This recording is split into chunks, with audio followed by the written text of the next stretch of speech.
Voici le débrief de PE.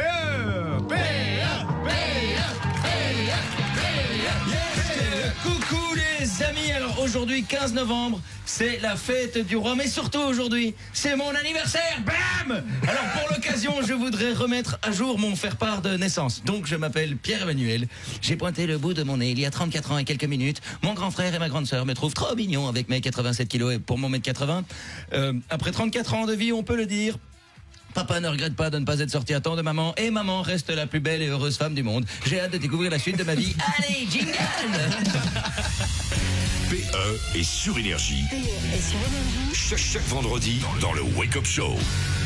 Alors oui, je sais, cette intro était un peu cucu. À la base, j'avais pensé à quelque chose de beaucoup plus trash, du genre aujourd'hui j'ai 34 ans et comme je suis né dans une famille normale il y a 34 ans, c'est la seule unique fois de ma vie que j'ai croisé les lèvres inférieures de ma mère. Mais comme je trouvais ça un peu dégueu, je me suis dit que j'allais pas le faire. Donc... Ouais, t'as bien fait.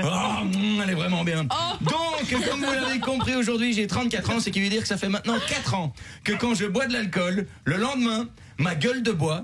C'est plus une gueule de bois, c'est une colocataire qui s'installe chez moi pendant une semaine. La dernière fois, ma gueule de bois s'est tellement installée que je l'ai retrouvée dans le canapé en train de fumer une clope devant la télé. Directement, je lui ai dit, premièrement, on ne fume pas à l'intérieur et deuxièmement, sous mon toit, on ne regarde pas, touche pas à mon poste. Si j'avais envie de m'ouvrir, je me serais mis 2 doigts.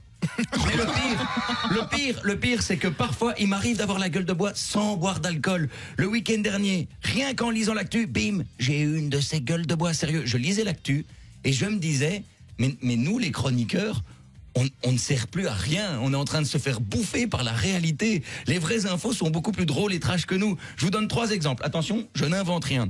Première actu, j'ai lu qu'en Suisse, un agriculteur entretenait des relations sexuelles avec les animaux de sa ferme. Directement, j'ai éclaté de rire en me disant, tu dis vachement plus hard la version suisse de L'amour est dans le pré.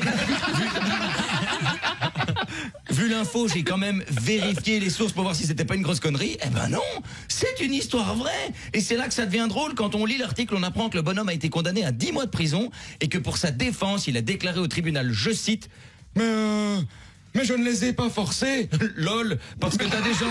Non, franchement, t'as déjà vu un mouton dire « Non, pas ce soir, j'ai un peu mal à la tête ». Non, mais si t'arrives à avoir une conversation en français avec ton mouton, clairement, donne-moi le numéro de ton dealer. Donne-moi le numéro de ton dealer.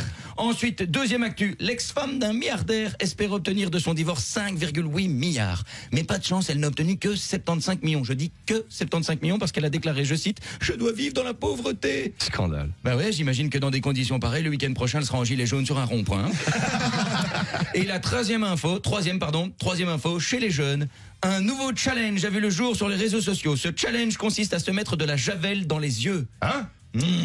Eh oui, le monde part en couille. La jeunesse aujourd'hui, ce ne sont pas que des jeunes qui ont conscience des enjeux climatiques et qui en profitent pour organiser des manifs pendant les heures de classe. Non, c'est aussi des gros tocards qui se disent si on se mettait de la javel dans les yeux juste pour le challenge.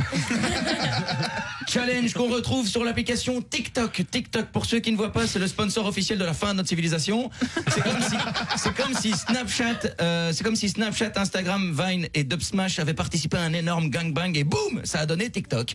Sur TikTok, j'ai vu une vidéo d'une gamine qui faisait un playback d'une conversation de Nabila. Elle a obtenu 200 000 likes pour un playback d'une conversation de Nabila. Franchement, on la mérite cette fin du monde. On la mérite. Ouais. 200 000 likes pour un playback de Nabila, mais va mourir quoi. Alors, et je le pense. Alors, le débrief de cette semaine, lundi, Ségolène Royal, ça commence bien. Ségolène Royal a tweeté à l'occasion de l'armistice, je cite, « Les conséquences de la Première Guerre mondiale, 18 millions de morts, mutilés, orphelins. L'histoire devra un jour nommer ceux qui ont déclenché ce carnage. » Est-ce que quelqu'un veut bien lui offrir l'histoire pour les nuls, celle-là? Elle est complètement con. Le problème avec Ségolène, c'est qu'elle tweet tous les jours et tous les jours, c'est catastrophique. Ma gueule de bois s'appelle Ségolène. Coïncidence? Mardi, j'ai été à Paris pour jouer à la Def Jam sur la scène du Jamel Comedy Club. C'était trop cool. Bravo. Merci. Après le spectacle, j'ai été boire un verre. Enfin, d'abord, j'ai cherché un bar qui sert de la bière française, car la bière... qui sert de la bière belge. Car la bière française, c'est pas que c'est de la pisse, mais à côté d'une bière française, de la Carapils, c'est presque une trappiste. D'ailleurs, entre parenthèses, en parlant de Carapils, j'ai lu il y a pas longtemps, au Costa Rica, la Carapils est considérée comme une bière de luxe. Mais non. Ah bon? Mais je te jure, bon, en même temps, Costa Rica en français, ça se prononce Charleroi. Donc après une longue marche dans les rues de Paris, j'ai vu les lettres évangéliques. J-U-P-I-L-E-R. C'est comme si le choix-peau d'Harry Potter venait de m'annoncer que j'allais chez Gryffondor. Jupiler. Hop, directement, je rentre dans le bar, je commande une 25, le gars me sert, m'annonce le prix. Pouah, j'ai failli m'étouffer. J'ai failli m'étouffer pendant une fraction de seconde, j'ai pensé qu'il n'était pas encore passé à l'euro. Donc je lui ai dit, Quête, moi je veux boire un verre, hein, pas devenir actionnaire. C'était 8 € pour une 25 centilitres. 8 €. Ouais, à ce prix-là, en Belgique, tu deviens propriétaire. Pas longtemps, mais tu deviens propriétaire. Mercredi. La semaine dernière, je disais qu'en Belgique, il y avait 11 millions de pigeons. Apparemment, je suis visionnaire, car mercredi, on apprenait que dans l'affaire Netis, Stéphane Moreau avait touché 11 millions d'euros d'indemnité de départ. Comme quoi, ça fait 1 € par pigeon. Comment se faire plumer discrètement? La colombophilie, autrement dit, se la prendre bien profond dans le côlon. Et 1 € par pigeon, ça n'a l'air de rien, mais en Belgique, ça s'appelle la monarchie. Pourtant, Stéphane, il est ni roi ni Laurent. C'est peut-être le frère de Delphine. Allez, à quand le test de paternité? Et jeudi, je me suis dit que j'allais répondre à la fameuse question. Et toi, qu'est-ce que tu souhaiterais pour ton anniversaire? Eh ben moi, pour mon anniversaire, je souhaiterais une pizza, un striptease et de la coke. Je plaisante, pas de pizza. Allez, sur ce, belle journée à tous et à la semaine prochaine. Du bruit pour faire, s'il vous plaît. Le Wake Up Show. Le Wake Up Show sur Énergie.